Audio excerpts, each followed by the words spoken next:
में खूनी खेला। तो चलिए शुरू करते हैं आंकड़े हमारे फैसला आपका। शुभेंदु अधिकारी के पीए चंद्रनाथ रथ, जो पहले एयरफोर्स में अधिकारी थे, बाद में वो शुभेंदु अधिकारी से जुड़ गए। आज उनको गोलियों से भून दिया। लेकिन यह सिर्फ एक हत्या की कहानी नहीं है, बल्कि इस वारदात ने कई बड़े सवाल खड़े कर दिए हैं कि क्या बंगाल में राजनीति अब डर और दबाव का दूसरा नाम बन चुकी है? क्या कुछ ऐसे राज हैं जिन्हें सामने आने से पहले ही दफन कर दिया जाता है? सबसे बड़ा सवाल यह भी है कि क्या यह सिर्फ एक व्यक्ति पर हमला था या फिर किसी को बड़ा संदेश देने की कोशिश थी? अगर राजनीति में अब गोलियां जवाब देने लगी तो लोकतंत्र कितने बड़े खतरे की तरफ बढ़ रहा है। लेकिन असली सच अब भी धुंध में कहीं छुपा सा नजर आ रहा है, जो इस वक्त पूरे बंगाल में गूंज रहा है। कौन है इस खौफनाक खेल के पीछे और क्यों चुनाव के बाद फिर सुलग उठा है बंगाल? चुनाव के दौरान और बाद में हत्या होना यह कोई नई बात नहीं है, लेकिन बंगाल हर बार चुनाव आते ही जलने लगता है और शुरू होता है रक्त चरित्र का खेल। यही हुआ फिर से, लेकिन इस बार हालात दिन ब दिन और ज्यादा बेकाबू होते जा रहे हैं। क्या बंगाल में दिन ब दिन होती हत्याएं सीधे लोकतंत्र पर निशाना साध रही हैं? मैं इसलिए यह कह रहा हूं कि या फिर तो यह कोई गहरी साजिश जो धीरे धीरे बड़ी होती जा रही है। आज इसी को लेकर हम बात करेंगे। कुछ बयान हैं जिन्हें एक बार आप गौर से सुनिए। ये जो ब्रूटली मर्डर हुआ है, ये प्री प्लान मर्डर है। ये हम लोग का बात नहीं है, पुलिस का डीजीपी का बात है। 2-3 दिन रेकी करके fully pre plan murder, police ने इन्वेस्टिगेशन चालू किया।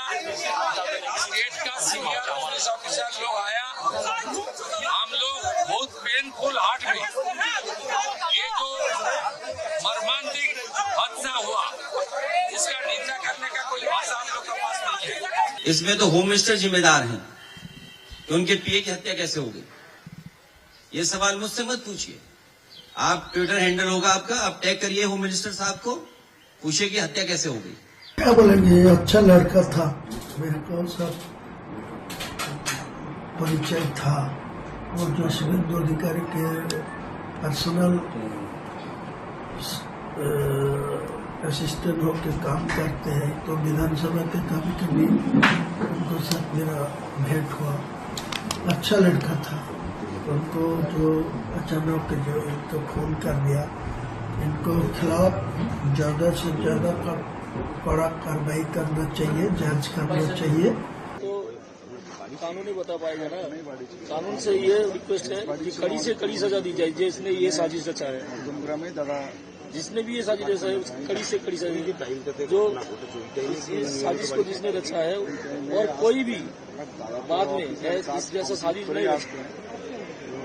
इससे पहले आपका बात हुआ था उनसे? हाँ, कल 2 बजे तक बात हुआ। कल दोपहर के 2 बजे तक दादा हम लोगों के साथ ही थे, चंडीपुर में ही थे। उनका घर का जो असेंबली है चंडीपुर, वहाँ थे। ये तमाम सवाल हैं जो अब उठ रहे हैं, जवाब भी मांगे जा रहे हैं बयानों के तौर पर, आपने देखा। लेकिन हम चंद्रनाथ की हत्या को लेकर बात करेंगे, लेकिन उसके पहले आपको एक बड़ी खबर बता दें। ममता बनर्जी अब बंगाल की मुख्यमंत्री नहीं रही हैं। पश्चिम बंगाल विधानसभा का कार्यकाल खत्म हो गया है। राज्यपाल ने ममता बनर्जी की पूरी कैबिनेट को भंग कर दिया है। बंगाल में अब ममता बनर्जी मुख्यमंत्री के तौर पर नहीं है। हालांकि ममता बनर्जी ने कहा था बुधवार को कि वो अपने पद से इस्तीफा नहीं देंगी। 15 साल पुरानी ममता सरकार का अब अंत हो चुका है। अब नई सरकार बनाने की तैयारी है।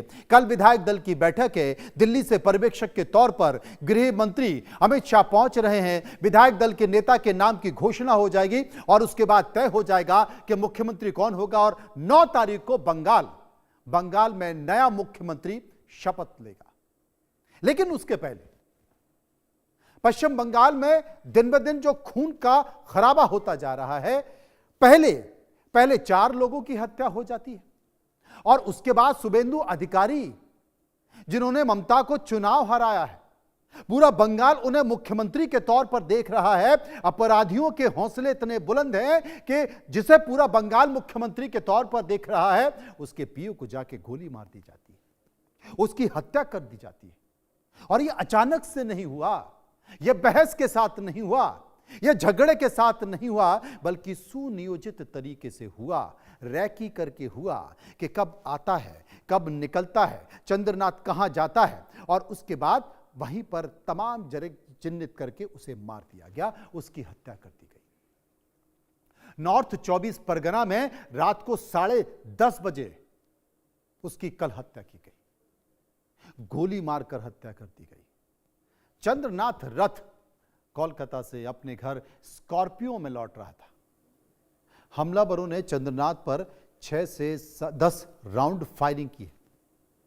घटना के बाद हमलावर कार को छोड़ते हैं, बाइक को उठाते हैं और उसके बाद फरार हो जाते हैं। मौके से संदिग्ध कार बरामद कर ली जाती है, जिसकी नंबर प्लेट फर्जी निकलती है। फॉरेंसिक जांच में ग्लॉक 47 पिस्टल का इस्तेमाल होता है। जांच के मुताबिक हमला किसी प्रोफेशनल शूटर ने किया है। गौर करिएगा, प्रोफेशनल शूटर ने किया है। पुलिस ने मामले में 3 लोगों को तो हिरासत में ले लिया है। हत्याकांड की जांच के लिए एसआईटी भी गठित हो गई। बंगाल में अब तक 5 राजनीतिक हत्याएं हो चुकी हैं, जिनमें 3 बीजेपी के कार्यकर्ता हैं, नेता हैं और 2 टीएमसी से जुड़े हुए लोग हैं। यानी कि बंगाल में खूनी खेला खेला जा रहा है। सत्ता बदल गई लेकिन बंगाल का रक्त चरित्र नहीं बदला है। अब शुभेंदु अधिकारी के पीए चंद्रनाथ रथ के हत्याकांड की टाइमलाइन भी है, उसे समझने की जरूरत है कि हुआ कब। 10:20 पर रात को कल चंद्रनाथ कोलकाता से मध्यम ग्राम अपने घर लौट रहे थे। 10:21 पर कोलकाता से घर से 20 किलोमीटर दूर गाड़ी रोकी जाती है। 10:22 पर डोलतला में एक कार चंद्रनाथ की स्कॉर्पियो के सामने खड़ी हो जाती है और 10:22 पर बाइक पर आए हमलावरों ने 6 से 10 गोलियां फायरिंग की। 10:23 पर चंद्रनाथ को 4 गोलियां लगती हैं, एक गोली सीने में लगती है। हमलावर कार को छोड़ता है, बाइक को उठाता है, फरार हो जाता है। 10:30 पर चंद्रनाथ रथ को अस्पताल ले जाया जाता है और 10:40 पर अस्पताल में डॉक्टर चंद्रनाथ को मृत घोषित कर देते। कौन कौन था जब यह घटना हुई, यह भी जानने की जरूरत है। शुभेंदु के साथ 5 साल से चंद्रनाथ काम कर रहे थे। शॉर्ट सर्विस कमीशन के तहत एयरफोर्स में वो अधिकारी थे। वीआरएस उन्होंने लिया। वीआरएस लेने के बाद शुभेंदु के साथ वो पीए के तौर पर काम करने लगे। चंद्रनाथ और उनका परिवार पहले से टीएमसी से जुड़ा हुआ था। चंद्रनाथ की मां पंचायत समिति की सदस्य भी रह चुकी थी। शुभेंदु के बीजेपी में आने पर चंद्रनाथ ने भी पार्टी बदल ली। वो टीएमसी से बीजेपी में चला गया, पूरा परिवार। साल 2021 में शुभेंदु अधिकारी के बहुत करीबी और सहयोगी माने जाते हैं। आप इससे अंदाजा लगा लीजिए कि भवानीपुर में जो चुनाव चल रहा था, जिस चुनाव में शुभेंदु नहीं थे क्योंकि वो नंदीग्राम में थे बतौर एजेंट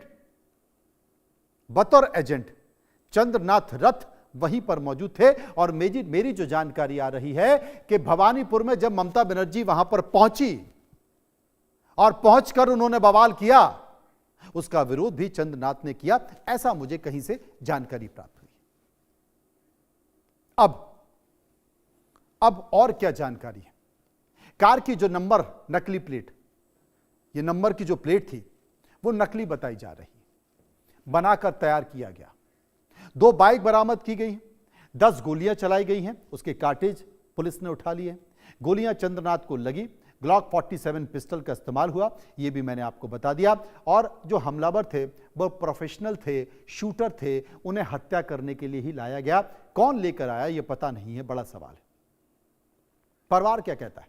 चंद्रनाथ की हत्या के बाद परिवार की ओर से बड़ा खुलासा किया गया है कि चंद्रनाथ के पास टीएमसी के शासनकाल से जुड़े बहुत सारे सबूत थे, जिसकी वजह से उनकी हत्या कर दी गई है। चंद्रनाथ के परिवार ने हत्या को लेकर बहुत सारे गंभीर आरोप लगा दिए हैं। परिवार का दावा है कि रथ के पास बहुत सारे अहम दस्तावेज हैं, दस्तावेज अवैध गतिविधियों से जुड़े हुए हैं। परिवार को सबूत मिटाने के लिए हत्या की आशंका है और पुलिस अब सभी एंगल पर जांच कर रही है। जांच के खुलासे पर सबकी नजर है कि पुलिस क्या कहना चाहती है, क्योंकि फिलहाल 3 लोगों को हिरासत में ले लिया गया है। लेकिन बड़ा सवाल कि क्या बंगाल में हत्या रुकेंगी, क्योंकि अब तक 5 हत्याएं हो चुकी। वो सभी कौन थे, एक बार जान लीजिए। चंद्रनाथ रथ शुभेंदु अधिकारी के पीए, जिनका नाम मुख्यमंत्री के तौर पर चल रहा है नंबर 1 की रेस में। मधु मंडल बीजेपी कार्यकर्ता, अबीर शेख टीएमसी के कार्यकर्ता, जादव बीजेपी के कार्यकर्ता और एक अन्य और है जो टीएमसी का कार्यकर्ता है, उसकी भी